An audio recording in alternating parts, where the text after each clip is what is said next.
Hi folks, I'm Jed from the Village Geek, and today I'm going to teach you how to play Dominion.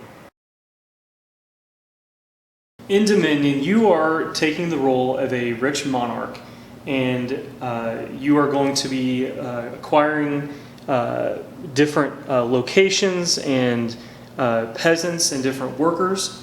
And what you're really doing is you're building a deck of cards. And so at the end of the game, whoever has the most victory points, which are these here, is going to win the game. Now at the start of the game, you're going to get 3 estates, which are just kind of your basic victory point card that represent land. They cost 2 if you want to purchase them from the table, and they are worth 1 victory point, but you start out with 3 of them. Coppers are your basic currency. They actually cost you nothing if you want to purchase one from the table, and they are worth 1 coin apiece. Now, the way your turn is going to work is it's going to go A, B, C, action by cleanup. You're going to have 5 cards you're going to draw at the end of your turn, at the end of your last turn. You're going to take an action, which to start the game, you're not going to have any actions. And then you have your buy phase. So here we have 1, 2, 3, 4 coppers, so that's 4 coin total. And we have an estate in our hand, which is basically just a dead card. It does nothing for us in our hand. So we can just kind of set that aside. And so with 4 coin, we can buy any number of things here. We could buy, let's say we buy a woodcutter. And so that costs 3, and we could have 1 left over. But we only have 1 buy because you can take 1 action. You have 1 buy per turn. So we're going to take everything, the cards that were in our hand that we played that turn, including the estate, the woodcutter that we just purchased, and we're going to set it into a discard pile. Then we're going to take our remaining 5 cards that we had in our deck and draw those. And so for our next turn, we have 3 coppers and 2 estates. And so that's 3 coins again, or that's 3 coins this time. And we might draw a village. Actually, no, let's go to cellar. And so the wasted coin does not carry over from turn to turn, and so that would be our buy. So now that we have nothing left in our hand, everything's in our discard pile, we're going to just shuffle and then draw 5 new cards. So for our next turn, we actually have an action card here. We've got the woodcutter. And so, again, it goes action by cleanup. So we can play the woodcutter to get +1 buy and +2 coins. Now, the coins are just kind of floating until we spend them this turn. We've got no more actions, and we've got 2 more coin. And so, but since we have 2 buys, we might buy a cellar and buy a moat. And then again, the estates are just kind of dead cards in our hand, and those go into our discard pile.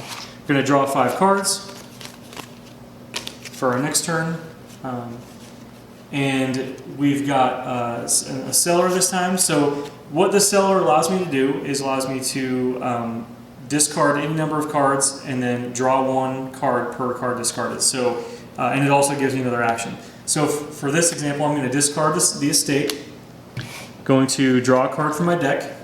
Now I have 4 copper again. And so with that 4 copper, I'm actually going to buy a silver, which is, it's worth 2 coins when you play it, and it costs 3 coins to purchase. So now that we only have 1 card in our draw pile, we're going to draw that 1 card, and then this is the cleanup phase again. We're going to shuffle our deck, and we're going to draw 4 more cards because we always draw back up to 5 at the end of our turn. There are also cards that allow you to trash a card. So what that means is, for example, the remodel says trash a card from your hand, gain a card costing up to 2 coins more than the trash card.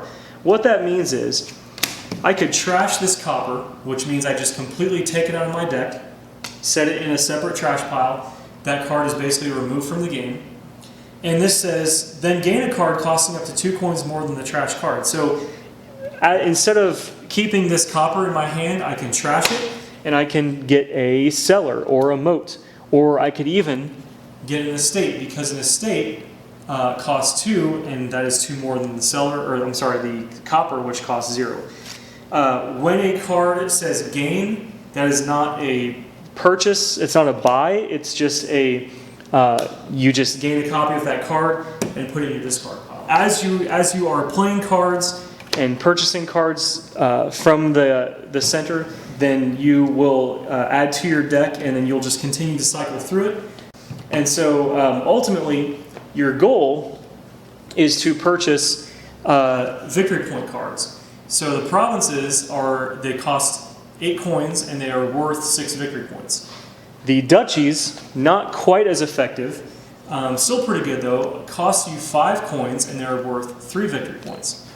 That's your ultimate goal, is to get these victory points. So you might purchase a gold instead of an action card, which costs you 6 coins to purchase, and then is worth 3 coins every time you play it.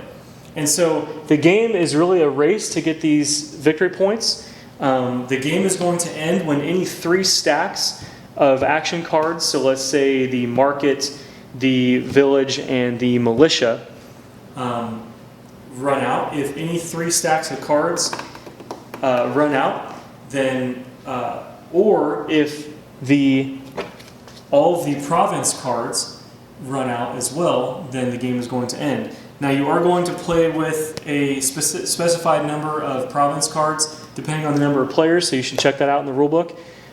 This is the basic setup. This is kind of the learning game of Dominion. It's probably the most uninteresting, the most boring set of cards you can play with, but it's really good at learning the game. It does have some cards that I should probably talk about really quick. The Militia is an attack card. We know that because it says it's an action and it's an attack. And the first thing it does, it gives you +2 coins to purchase with that turn. It also states that each other player discards down to 3 cards in his hand. So what that means is, if I play a militia, everybody else has to discard cards from their hand until they have 3 cards. Now you could discard something as worthless as an estate or another victory point card that you have in your hand, but it does kind of can help prevent people from getting too much momentum. Now conversely, when somebody plays an attack card, there are also reaction cards. So the moat here costs 2. It is an action card, as it says here also.